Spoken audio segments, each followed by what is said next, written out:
because it's neither about something very close to home, such as many of our programs, about things right here in our backyard, nor it's about a popular birding destination somewhere out in the world like Colombia or Ecuador, but it is about an up and coming birding destination. And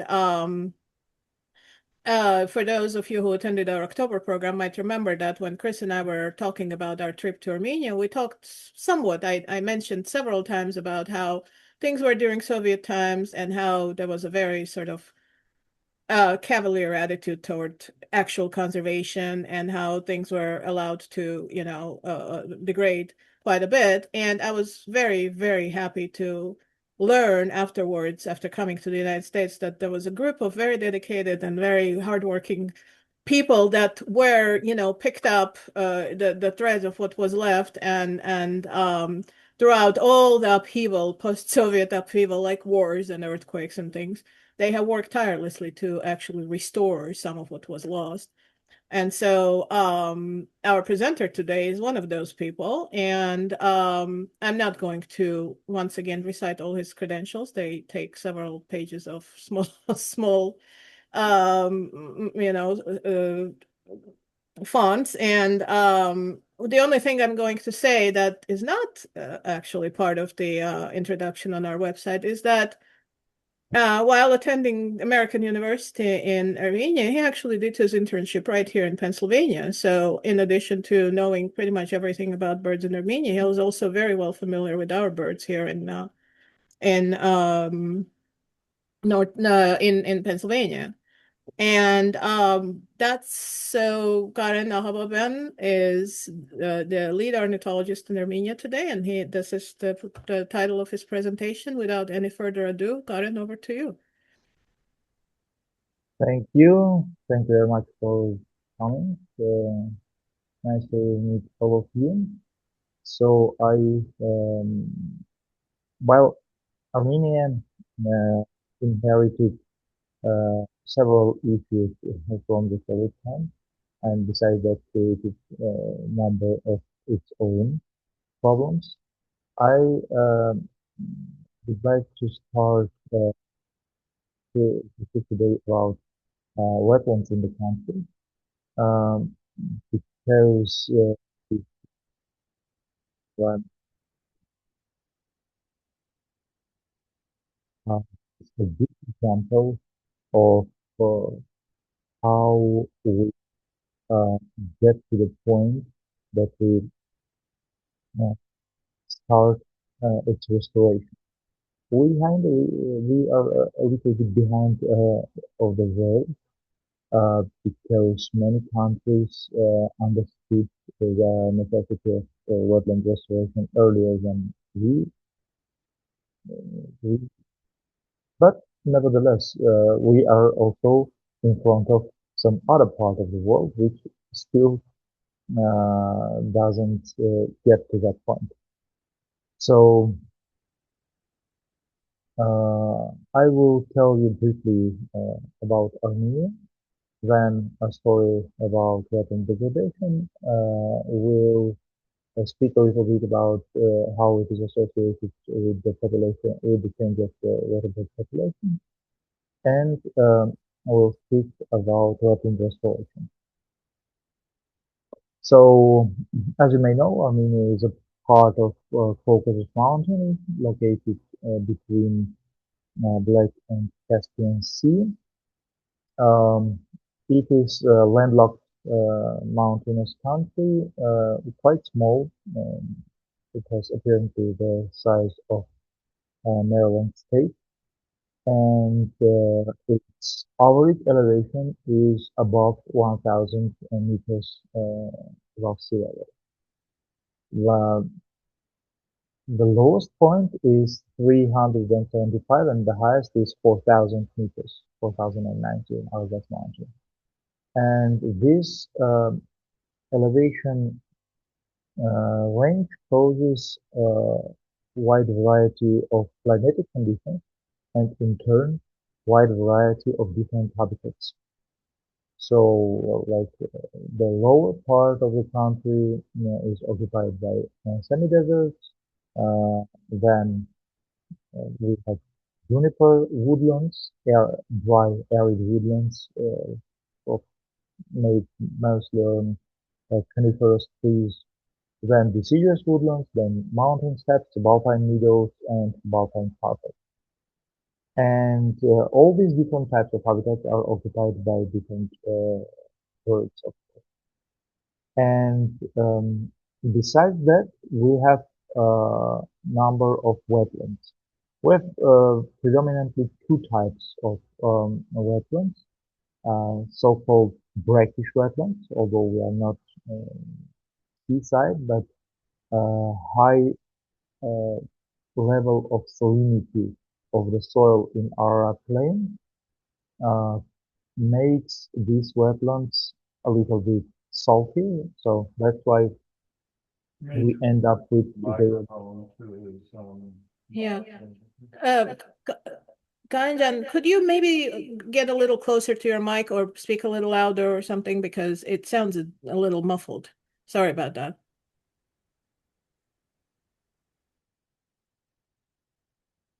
okay. How about now? What about now?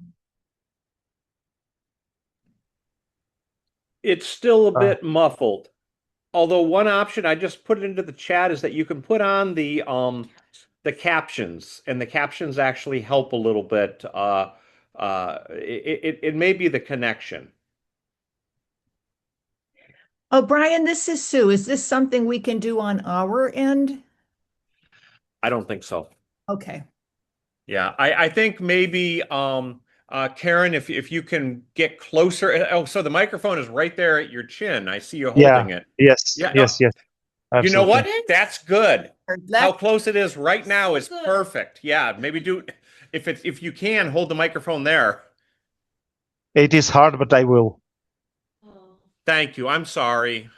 No, don't worry, it was a joke. So, okay, good that we sort out this issue. I will repeat this part. In our plain, we have brackish marshes. We call them brackish. We are not at the seaside to have that kind of marshes, that kind of wetlands.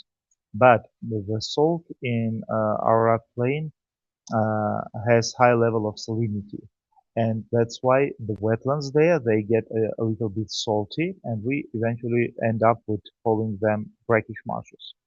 Besides that, we have several wetlands in mountain plateaus, like in Chirac, in Lori Plateau, around Lake Sevan, and in Sisian Plateau. And these are grassy marshes. So these are sort of typical marsh that you would imagine.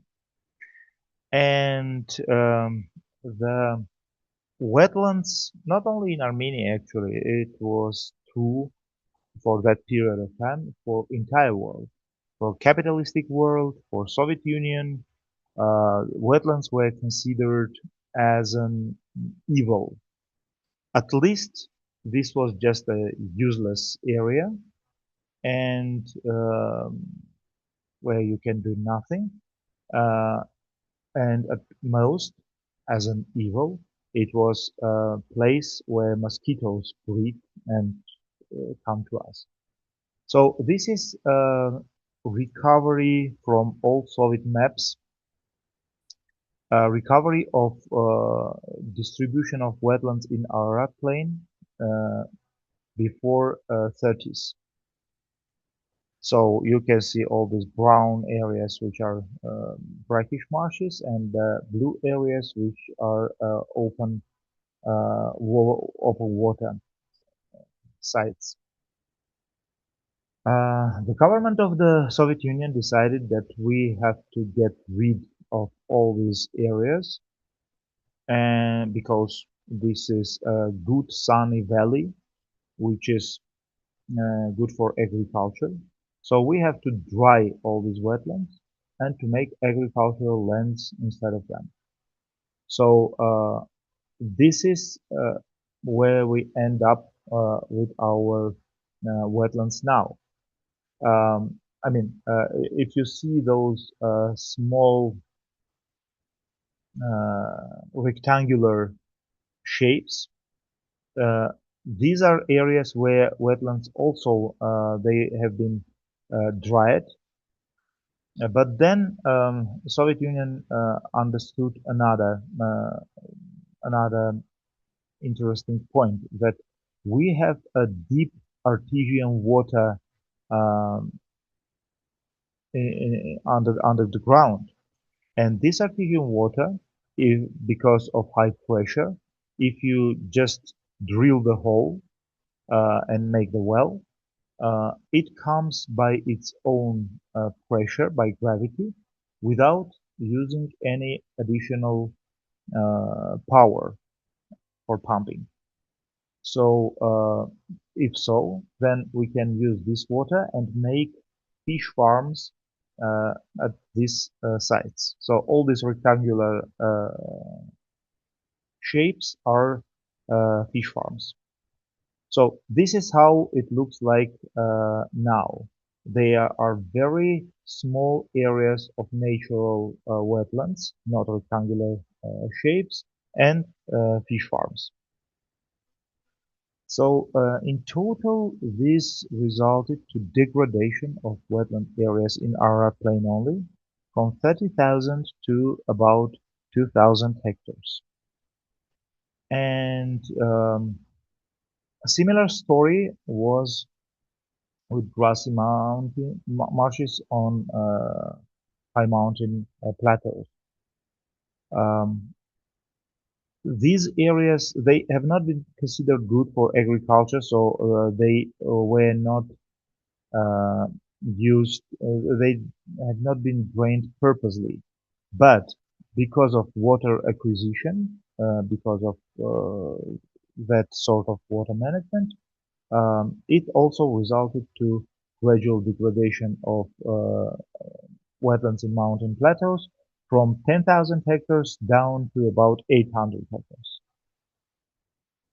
So when we did such a retrospective analysis, which means that we looked the normal density of waterbird species in wetland areas and multiplied it by the areas of wetlands which we had in Armenia before this mass drainage campaigns.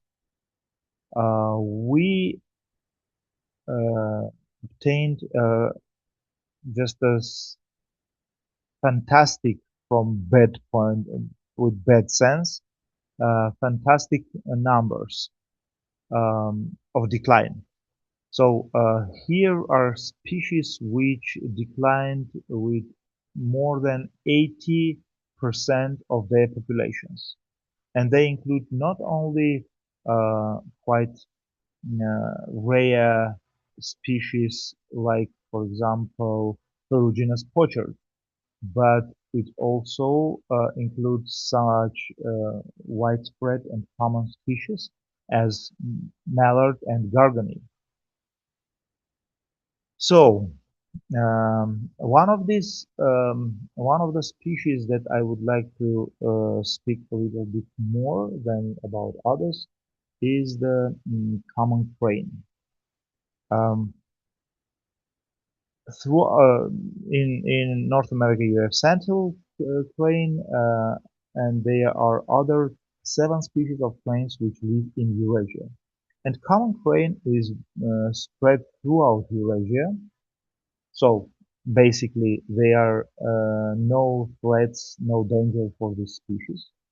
But the Caucasus ecoregion is inhabited by isolated population of the common crane, which was recently described as a distinct subspecies called Grus archibaldi. So we call it now Archibald's common crane or Anatolian common crane. And this isolated population Firstly, this is not a common one, so we have less than 300 pairs of this bird in entire world, and it faces several threats in Armenia, Georgia, eastern part of Turkey, and southern part of Russia, where it breeds actually.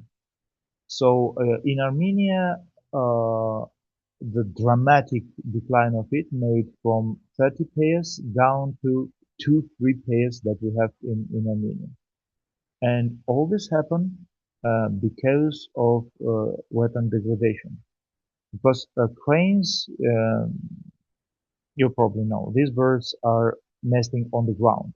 And to protect their nests from the terrestrial predators, they build it right in the middle of marshes. So area of marsh, area of wetland is critical for breeding of this species. And when you drain, fragment wetlands, drain and fragment wetlands, then you obviously directly influence the population of common cranes. So, okay, we all are people who dedicated to wildlife, and for us there is it is not a question that okay, if this wildlife, if this bird species needs that habitat, then we have to keep or to restore it. But when you speak to governmental officials, then there is a necessity to bring other arguments why we need to restore wetlands. And this understanding is something that entire world, it came gradually. So in most of the world, people, conservationists, policy related people, scientists, they gradually came to idea why the wetlands are important.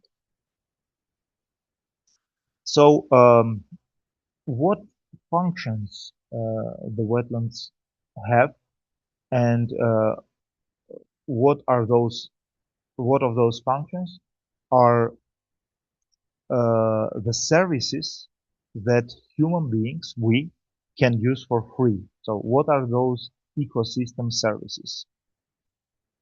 First, it is related to carbon sink. As I'm sure you know, the carbon in the atmosphere, the carbon dioxide and carbon monoxide, they are responsible for climate change. Increase of concentration of carbon dioxide in the atmosphere creates that mirror, which is preventing sunlight to go outside of the atmosphere. It comes back to the earth and continues heating it. So with increase of carbon dioxide, we make that mirror stronger, and so we provoke the climate change. So when you create areas, forests or wetlands, which can capture the carbon, then you support to decrease of the concentration of carbon dioxide in the atmosphere, and then you work towards mitigation of climate change. And it was proven by different studies that wetlands are capturing carbon 4 to 10 times more than forests of the same areas. Plus, to restore wetlands, you need 2-3 years. To restore forest, you need 50, 70, or 100 years. Then, wetlands are often located along rivers or along the sea coast. And during the now I'm speaking about rivers. During the flood, like when snow is melting, the wetland acts as a spoon.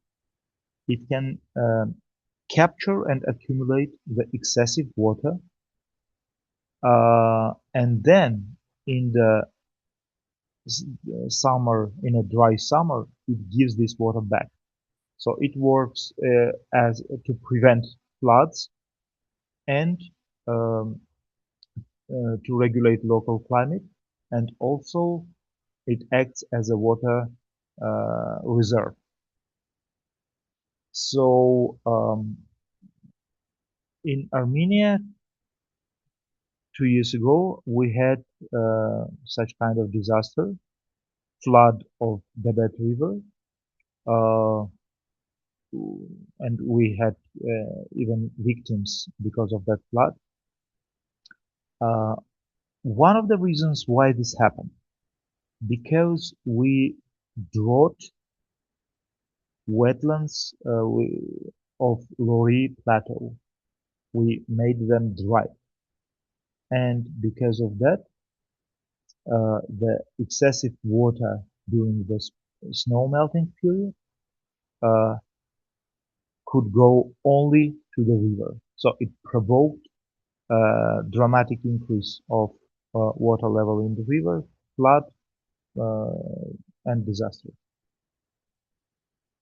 Then, again, because it is wetlands are located along the sea coasts and rivers, and in the meantime we have a lot of different pollutants which can be washed to the river with storm water, like agricultural runoff, pesticides, and excessive fertilizers, and other types of pollutants. So wetlands act as filters.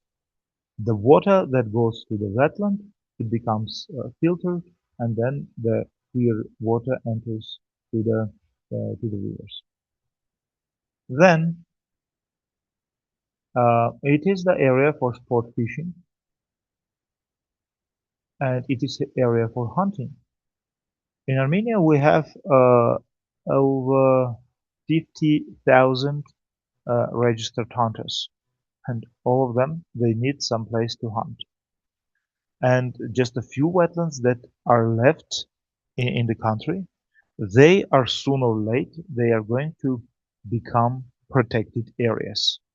So where these 50,000 people should go for hunting, we have to develop some alternatives for them, which is also economically viable for the country. So, oh yes, and of course the tourism related to wildlife. In US, where every fourth person is birdwatcher, right? And where, according to statistics of 2019, I think bird watching created 64 turnover of 64 billions of US dollars in the country. You understand this very well, much better than I do. But nevertheless, Armenia is very important birdwatching destination, attractive for the people from entire Europe and now even from Asia, and maybe one day for many US people too. So this can become another important thing that another important function that wetlands are playing in the economy of the country. So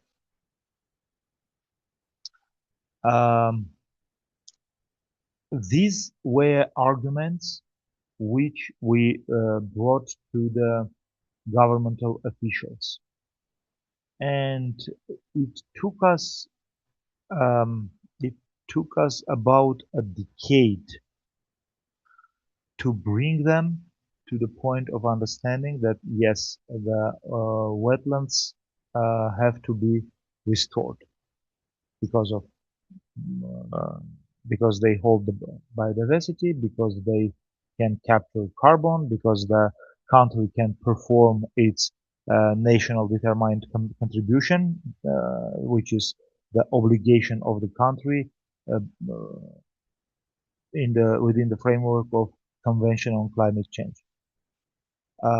So in 2019, we started our first project on wetland restoration. It was in Horvirab State Sanctuary. This sanctuary, which is only about 50 hectares, it was created specifically to protect wetlands. Then the wetlands gradually degraded, and we ended up to the point when we have wetland protected areas without any single wetland. So this is that site before restoration. And all what you see is just a reed, and there is no water area at the bottom. Then we began this restoration process. So this was our first result in 2021. We restored just 1.6 hectares. Then we continued and made it up to 3.9 hectares. And in the meantime, we have been monitoring the waterbirds in this area, how it was changing. And I mean, not only water, just bird community, how it was changed. So number of breeding birds in just several years increased from 38 to 55 species, including very important species such as mustached warbler. Mustached warbler is the species which is protected under Berne Convention. So this is internationally protected species. And after restoration, they colonized the area. And at the moment, we have 50% of population, of Armenian population, breeding only in this Horvirab sanctuary. Actually, before Horvirab, we knew that this species is migrating and wintering in Armenia, but we didn't have breeding evidence.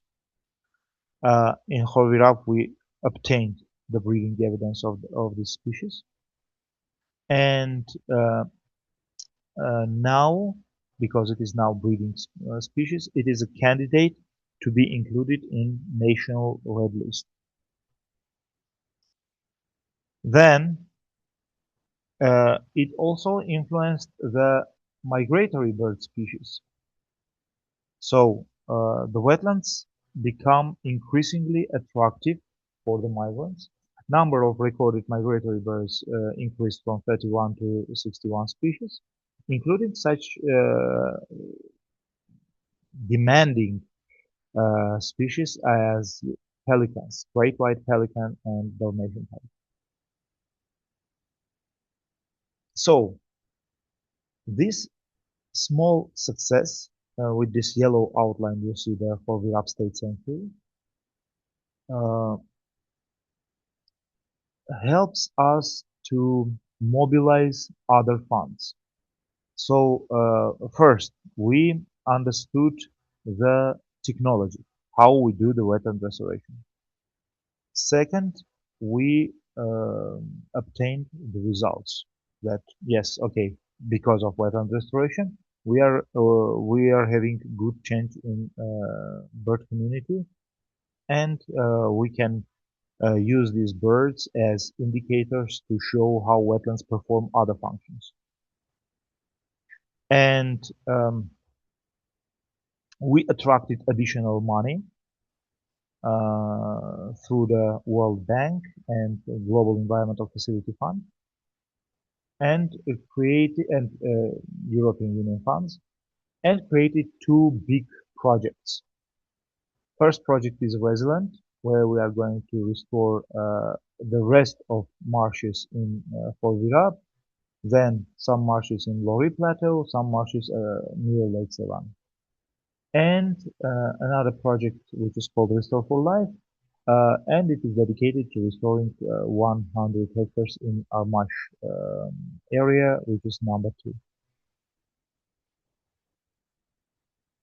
So, I think I finished with my story. Then, yeah, let me make a conclusive remark that, oh, well, during our history, we made a number of mistakes, and those mistakes were mostly related to our attitude. The attitude is, well, we are consumers, as ecologically we are consumers, and we act as consumers, and our attitude towards nature is the attitude of consumers. So what we did with the wetlands was absolutely egocentric, anthropocentric attitude that we are humans, we are clever, we know better what nature needs, and that's why we drive what we want, we create what we want, and then everything will be good. Later understanding, later development of science brings us to understanding that no, guys, there are things which nature, as a big factory, is already doing. It is doing for us for free. And what we need to do is just to use these services properly and to let the nature to perform these services. So we get to the point that we have to restore the wetlands, the areas which we considered as evil before. And now, this year, Armenia is going to host the Conference of Parties of Conference on Biological Diversity. So this is a major event for the country, similar to Olympic Games. And one of the results which Armenia is going to show to all the guests in this Conference of Parties of Conference of Biological Diversity. One of the results that we are going to show to all of our guests is restored wetlands and restored biodiversity. So we took this course and we will continue. Thank you for your attention. I'm ready for any questions. Thank you. That was fascinating. Brian, why don't you unmute yourself and ask your question? Okay, sure. Yeah, that's a lot of words to read. Okay, I'm sorry. Such a wonderful talk, Karen. Thank you very, very much. Really enjoyed it. So I had a question and Angela had a question. I'll ask my question first. I thought it was really interesting when you talked about that the mustached warbler, that the breeding of mustached warblers was identified in this wetland. Are you doing are you identifying breeding habits of other species? I was wondering if you could talk a little bit about that end of the work, trying to figure out exactly what's breeding in these wetlands. Yes, as I didn't mention it before. Our organization is doing the national bird monitoring in the country.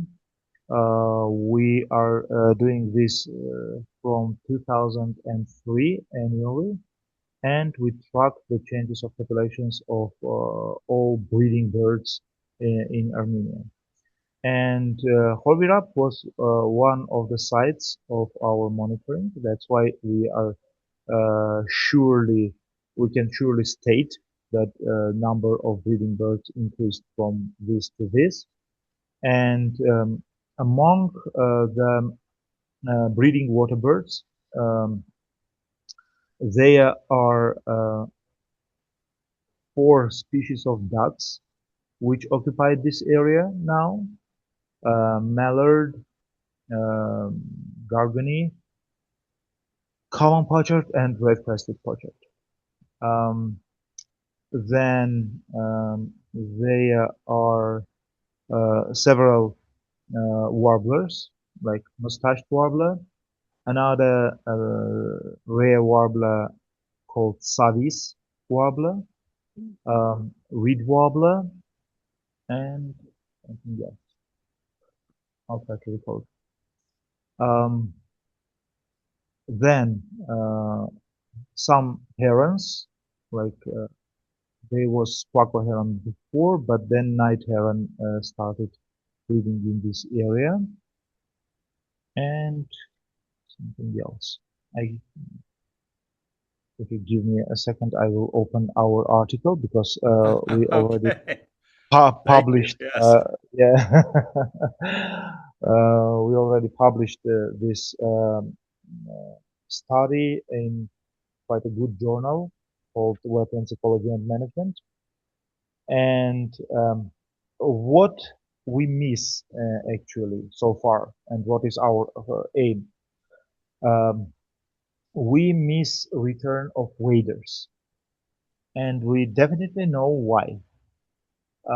Because in our wetland areas, we didn't create enough beaches. Like the soil there is clay soil, so we can create clay beaches. The areas where these birds can breed, because waders like sandpipers and so on, they are breeding right on the ground. They need open area to breed, and they need some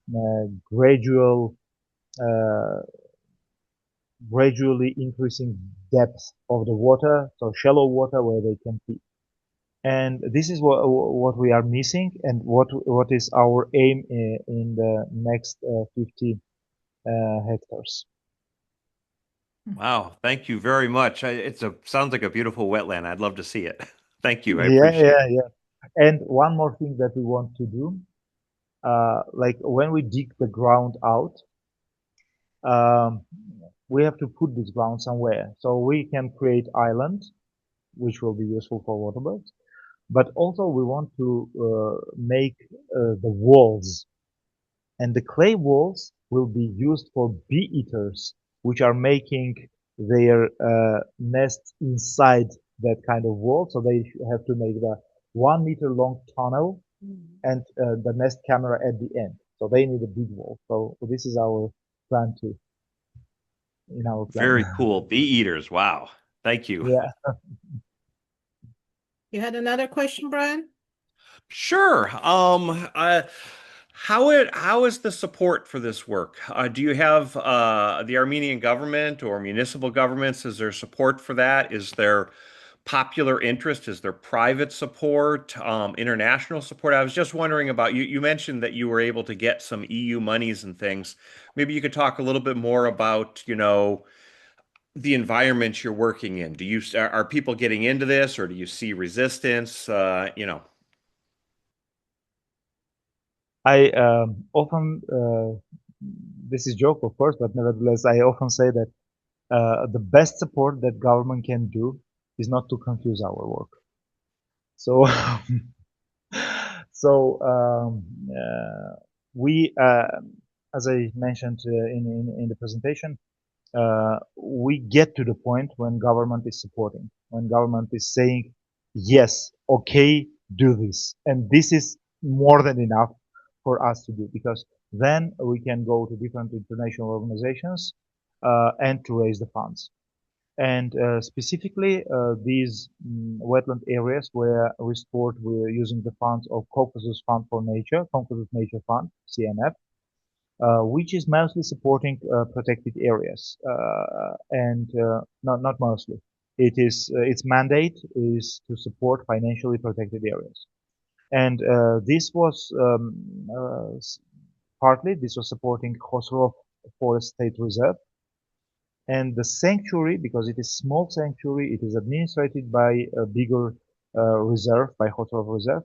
We get to arrangement with Khosrov director that, okay, guys, you have this wetland area where you have no wetlands. Let's do something. They said, okay, go ahead. We go to Caucasus Nature Fund and say, ministry is okay, Khosrow Reserve is okay, let's do it. So we started doing this, and yeah, eventually we get to this success. And then when you have something tangible in your hand, restored wetland with restored bird diversity, so you have that evidence. You go to different other organizations, like Ramsar Convention, which is responsible for wetlands. And then we became non-governmental part of Ramsar Convention. Then when European big project, this Restore for Life project, they said, okay, guys, we need some partner in Armenia. They say, here they are, go ahead with them. So we get joined, then we develop, further proposals and say, okay, we have this experience, this positive experience, let's do the same in other important areas. And a similar way, when World Bank, which is financial instrument of UN, it is looking for, it also can implement some grant projects, not only just giving loans to the governments, but also it can implement grant projects. And the people who knew us from the World Bank, they said, here is that financial opportunity. What can we do here? And we propose this innovative component for that project, innovative for Armenia component for that project, which is fitting their needs, because they can demonstrate how our component is related to mitigation of climate change, how it is related to the improvement of local livelihood, and we benefit because we support restoration of biodiversity. So we developed this, we help them to get these funds. Now these funds are used for restoration of entire area. Thank you very much. That was really great. Sure. Thank you again. Thank you. So Sue had a question about the physical process of repairing the wetlands. Did you dig holes, ditches? Did they naturally fill with water? Did you have to, I guess, carry water from the river in buckets? So how was it done? The most important point here is to study the area before you start doing something, because then it can influence in positive way your strategy. For example, when we studied wetlands in Forvirat, we saw that the level of groundwaters is pretty high. And if you dig a hole like 50 centimeters deep, it is becoming filled with water pretty quickly. But digging the hole is just a part of the process, because we are going to restore the entire ecosystem. So we dig the hole, they were filled with the groundwater, but also we made a system of canal which is creating a slow movement of the water throughout wetland, and then so it goes in from one point and then goes out at the end. And also it is bringing fishes in that area, which is important for number of water birds. That's why herons and cormorants and pelicans are coming to this area. So, but in other areas, it pretty much depends on two things. First, it is the particular terrain or relief of the area. So where you have depressions, where you can have filling out of the water by gravity. So you make work once, and you don't need to, for example, pump the water every year to the wetland. Second is, what are your available water resources? Are you going to bring it from the river, from canal? Is it groundwater that you can use or whatever? And then it helps us to create the best, the most optimal design of the wetland. Yeah, sorry. The third thing which is influencing your work is what you want to get at the end. For what? Are you preparing this wetland mostly for waterbirds? And if so, for which kind of waterbirds? What are their requirements? And so what should be the design of your wetlands? How deep should it be?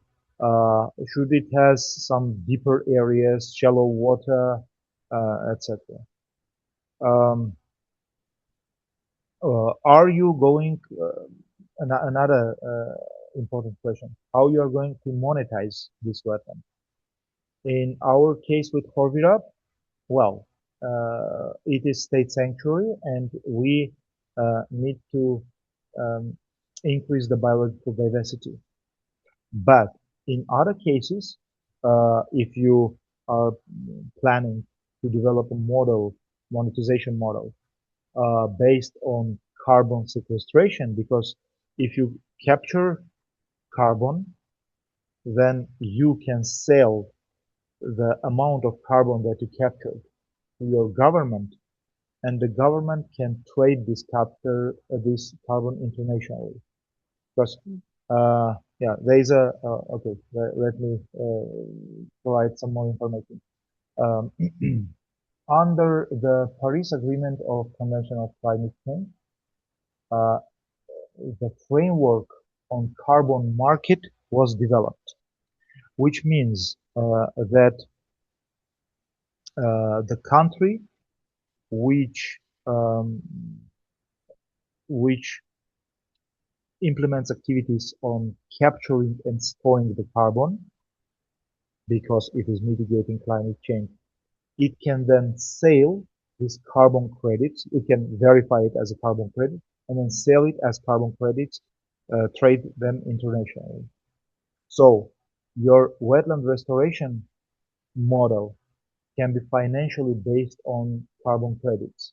And then you have to design your wetland in the best way to secure maximum of carbon storage, and then it is also influencing the design of it.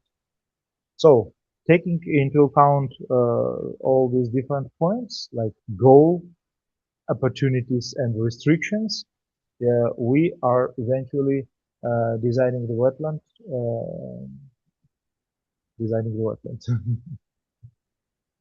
In other place, in Armash Fish Farm, where we are restoring wetlands right now under Restore for Life project, we took it differently, because there was already areas with natural depressions which just need to be filled out with the water.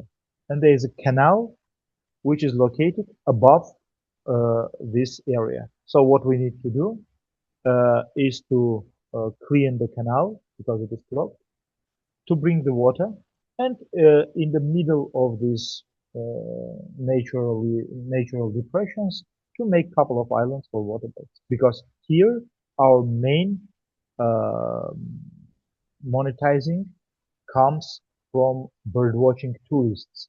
So we have to increase the bird diversity. So we have to increase the habitat diversity. Yes, it is wetland, but this wetland can be diverse with shallow water, deep water islands, reed bed, and so on. So yeah.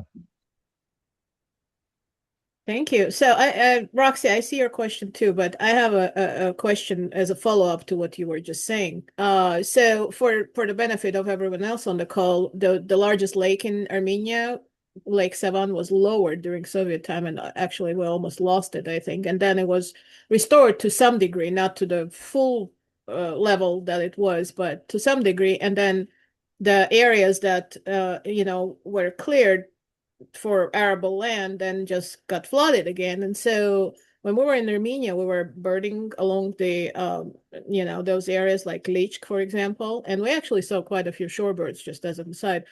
But did those, when they got flooded again, did they flood like their old footprint, or was there some work done there? Because some of them actually had like hotels and whatnot built. So how is this sort of maybe more natural wetland return, how is that working out without the actual work that you're putting into the other areas?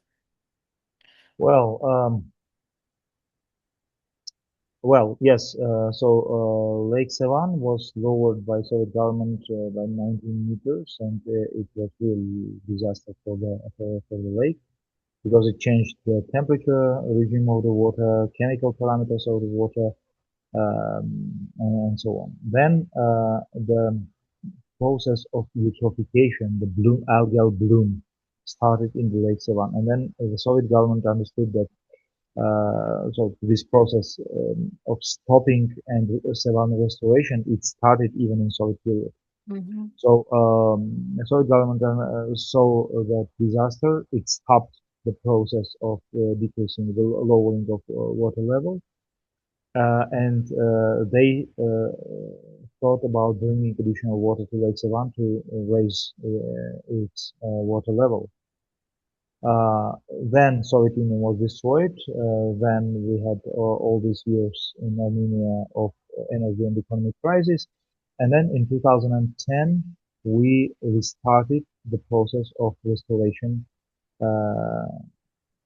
raising water of Lake Sevan. And because there was also some infrastructure built around Lake Sevan with all these hotels, resorts, and so on. Plus, we had a lot of tree plantations around the lake.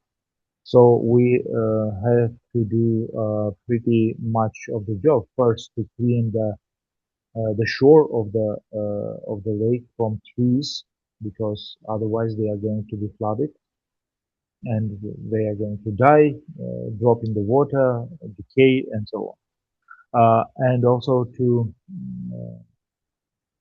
destroy some of the infrastructure, all these hotels and so on. So the water level of Lake Sevan currently it is raised at 1 meter or so, but the total plan is to make it up to 3 meters. Yeah, so which means that there is much more work to be done in future. But even this small raising of water level of Lake Sevan, it gave already its results. We decreased the speed of algal bloom. And because of raising of water level, some wetland areas became restored naturally. So, well, like for example, when you drive along Lake Sevan, you can see at another side of the road some wetland areas which were created because of raising of water level. But the point where we wanted to create the wetland areas within the Resilient project, it is called Gili, and Gili marshes were actually they were drained during Soviet period uh, apart from Lake Sevan. So this was another purposeful draining project. And the Gili area was covering about 1,000 hectares, and it was dried completely. So we want to do a small pilot restoration in that point, just 50 hectares, to see how it will work, and then maybe to expand that experience to the bigger area. Yeah. All right. Roxy, you want to unmute yourself and ask a question, or did I read it? I guess not. So she was asking, let's see, what has been the overall response from the public about the prospect of increasing wetlands in the country? Oh, I'm actually really curious about that too. Yeah. Yes, this is not an easy question because public still considers wetlands as they afraid of mosquitoes. They heard that some diseases can be brought by mosquitoes, and they're afraid of it. So when we speak with the public, and this is part of wetland restoration process, because you have to get the support from community um, in this process. So when we speak to the public about wetland restoration in the nearby area, this is the first question that we get about mosquitoes. And then after explanation of benefits and lack of real risks related to mosquitoes, they are getting more and more positive, increasingly positive. With Horvira State Sanctuary, we made several public campaigns with the local people, and we eventually got their support. So, summarizing what I said, um, this even with um, even with explanation of benefits, you can get to the point of success. We got it, and especially when you get when you bring some evidence. For example, in Armash wetlands, we bring bird watchers. They are paying for entrance fee, and then the administration of Armash fish farm, they are getting additional money. They are happy with to keep the areas of wetlands staying. They are happy to keep waterbird populations. They are happy to stop shooting of fish-eating waterbirds because they are earning more money than the damage which is caused by fish-eating waterbirds. So then you don't need to explain anything. The money explains all the benefits better than we can do. Money talks. Yes, I've seen the shot birds when we were there in 2008, I believe, with Silva. And they showed the birds they have been shooting. That was the period when we started working with them. And of course, at the beginning, they were skeptical, but gradually we increased number of tourists, and then, yeah. I think last question I have here from Sue is, do you hope the wetlands maintain themselves, or do you anticipate a lot of work to keep them healthy? we let the wetlands to maintain themselves. Nature is more clever than we. So we just let it to perform its actions. What we can do is to create proper relief, proper terrain, proper water flow, and then the vegetation becomes restored very quickly, and then other organisms are getting back, and the area becomes restored. The ecosystem becomes restored naturally. Yeah. Yeah, it's actually fascinating to witness this process because Yeah, maybe also it is related to the point that yes, this area were degraded, but still we have pretty much of connection between these islands of natural habitats, and that's why the biodiversity from these nearby natural areas it colonizes the newly restored areas rather quickly. Wonderful. Well, oh, my husband has something to say. He said, "Thank you, interesting presentation." For those of you who weren't there from the start, it's 4 a.m. right now where Karen is. Okay, so thank you, Karen. Thank you very much for getting up in the Yes, middle of the thank you night so to much. talk to us. It You're was right. wonderful. And thank you all for joining, and those who didn't, For sure. hopefully we'll see the video. And those who didn't. Those who didn't. Thank you. All right. Thank you. Thank you.